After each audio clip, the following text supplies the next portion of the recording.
একটি একটি দুটি নয়, অনেক ছবিতে কাজ করেছি এবং আমি তখনকার সময় আমি প্রযোজককে, পরিচালককে এবং সবাইকে বলেছি যে শালীনতার মধ্যে থেকেই কাজ করব। এবং আমি অনেকের সাথে কাজ করিনি, শুধু অনেকগুলো কারণে, এই শালীনতার কারণে আমি তাদের সাথে কাজ করতে যাইনি। সেটি আপনারা হয়তো দেখলেই হয়তো বুঝতে পারবেন যে আমি অনেকের সাথে কাজ করতে চাইনি। আসলে আমি নেগেটিভ সাইড, অলওয়েজ নেগেটিভ সাইডই দেখি আমি, কারণ আমি মনে করি প্রত্যেকটা জিনিসের একটি শালীনতা আছে, ঠিক আছে? এটি পুরুষের ক্ষেত্রেও আছে। আপনি মনে করেন আপনার হয়তো বা কোনো ব্যাড হ্যাবিট থাকতেই পারে, আপনি ড্রিঙ্ক করতে পারেন, আপনি স্মোক করতে পারেন, সেটি একটু সরিয়ে আপনার মানুষের আড়ালে একটু করবেন, কারণ হলো কি এটা কিন্তু উচিত।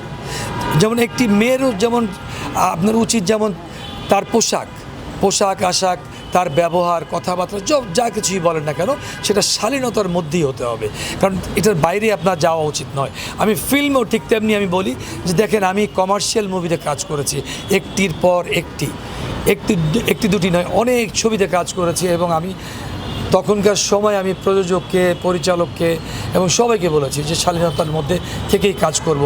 এবং আমি অনেকের সাথে কাজ করিনি, শুধু অনেকগুলো কারণে, এই শালীনতার কারণে আমি তাদের সাথে কাজ করতে যাইনি। সেটি আপনারা হয়তো দেখলেই হয়তো বুঝতে পারবেন যে আমি অনেকের সাথে কাজ করতে চাইনি, শুধু পোশাকের কারণে। কারণ পোশাক হতে হবে শালীনতার ভিতরে, এই জন্য কারণ প্রত্যেকটা মানুষের একটি জবাবদিহিতার একটা জায়গা থাকে।